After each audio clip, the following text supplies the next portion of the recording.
আজকে একটা একদম অন্যরকম রান্না নিয়ে এসেছি, সেটা হচ্ছে ওই গোটা চচ্চড়ি। মানে বেশিরভাগ বাড়িতেই আমি শুনি যে গোটা সেদ্ধ, কিন্তু আমার শ্বশুরবাড়িতে যেটা হয় সেটা হচ্ছে গোটা চচ্চড়ি। সেটাতে কি কি সবজি দিয়ে করলাম সেটা একবার দেখালাম তোমাদের, দেখাচ্ছি এখন। সেটা হচ্ছে এই গোটা শিম, দেখো দু রকমের শিম নিয়েছি আমি। সবুজ শিম, আবার এই যেটা টাটকা শিম এই সময় ওঠে একদম ডাঁটি সমেত, সেই শিমটা নিয়েছি। সবই গোটা গোটা যাবে চচ্চড়িটার মধ্যে। দেখো এই যে গোটা কড়াইশুঁটি, গোটা ছোট ছোট যে নতুন আলু। এই শিমটা বেশ দেখতে সুন্দর, এটার আমি ডাঁটা সমেতই নিয়েছি। দেখো ডাঁটা শুদ্ধই নিয়েছি। এবার এই শিমটাও নিয়েছি, এই সবুজ শিমটা, এটাও একটু দিলাম, কারণ এই যে ছোট সাদা শিমটা না খুব তাড়াতাড়ি গলে যায়, তরকারিতে খুঁজে পাওয়া যায় না, তার জন্য দু রকম শিম আমি মিশিয়েই নিয়েছি। আর রাঙা আলু নিয়েছি, ছোট ছোট রাঙা আলু। এই যে শাকটা নিয়েছি, এরকম বড় যে শীষ পালং হয় সেটা নিয়ে খুব ভালো করে, যে ডাঁটার গোড়াগুলো আমি ফেলিনি, গোড়াগুলোকে খুব ভালো করে ধুয়ে মুছে পরিষ্কার করে নিয়েছি। আর একটা সুতো দিয়ে ওটাকে বেঁধে নিয়েছি, নাহলে রান্না করার সময় না খুন্তি দিয়ে নাড়ার সময় খুব অসুবিধে হয়। গোড়াগুলোকে খুব ভালো করে, একদম মাটি টাটি থাকে তো অনেক নোংরা থাকে, এগুলোকে ধুয়ে মুছে খুব ভালো করে পরিষ্কার করে নিয়েছি। এবার দেখো বেগুন নিয়েছি, ছোট ছোট বেগুন, সবই গোটা গোটা নিতে হবে। এইগুলো না বিজোড় সংখ্যায় নিতে হয়, 5টা 7টা 11টা 13টা, যে যেরকম নেয় আর কি।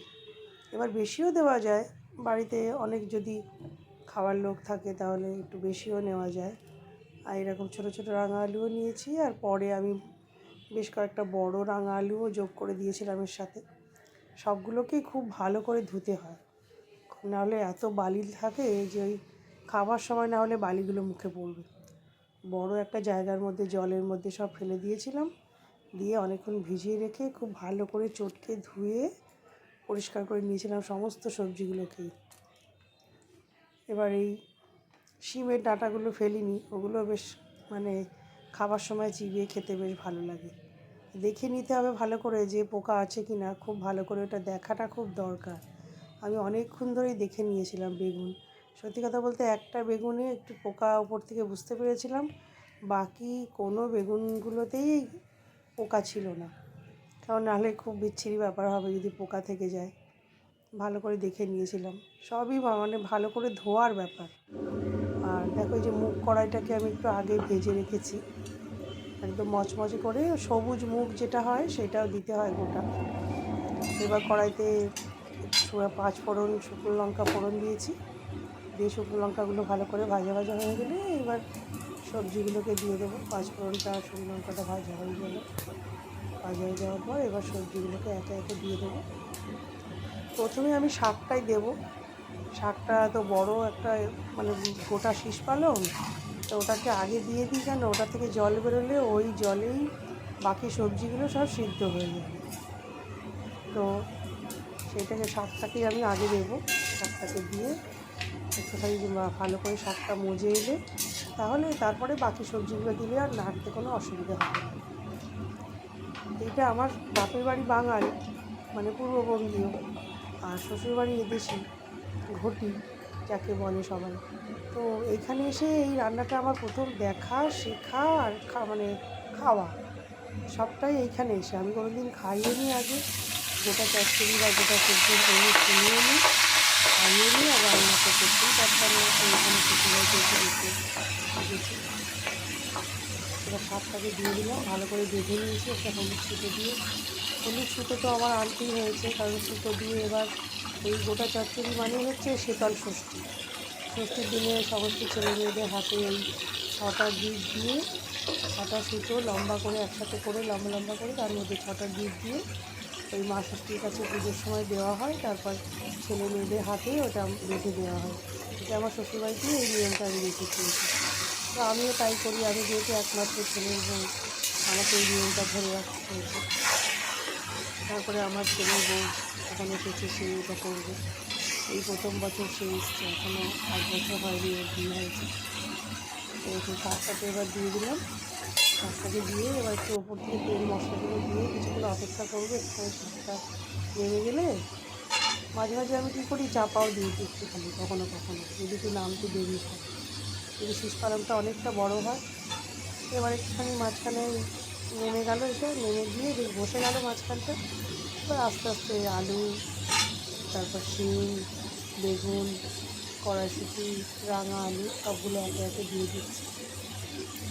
আগে কী হতো, শ্বশুরবাড়িতে অনেক মানুষ ছিলেন একসাথে, পরিমাণে অনেকটা, এখন তো আর খাবার লোক নেই। এটা আমাদের বাড়িতে সকালবেলা সরস্বতী পুজো হয়ে যাওয়ার পর বিকালবেলার দিকে সময় মতো বসে নিয়ে সবজি টবজি সব ধুয়ে, যেগুলো বললাম প্রথমে, ভালো করে নিয়ে এবার সন্ধেবেলার দিকে এই গোটা চচ্চড়িটা রান্না করি।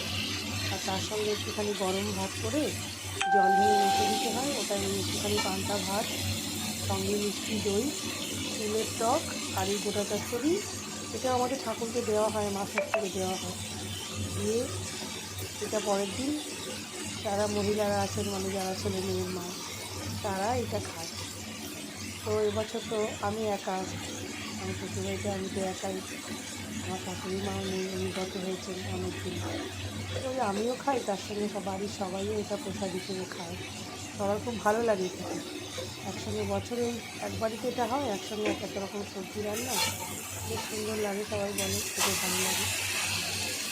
অনেকটা প্রসাদও পাঠাই আমি। আমার আশেপাশে অনেক কাকিমা দিদি আছেন, তারা জিজ্ঞাসাই করে যে তুই গোটা চচ্চড়ি করছো, তাহলে আমাদের একটু দিই। সবাইকে একটু একটু করে দিই।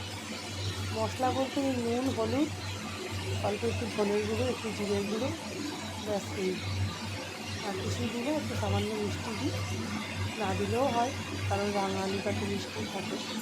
দিয়ে চাপা দিয়ে দিই, আস্তে আস্তে কোনো জল লাগে না, ওই শাক থেকে বা অন্যান্য সবজি থেকে যে জলটা বেরোয়। হ্যাঁ, একটু আদা বাটাও দিই, বলতে ভুলে গিয়েছিলাম, এবার একটু আদা বাটাও দিয়েছিলাম। কোনো বছর দিই, কোনো বছর দিই না।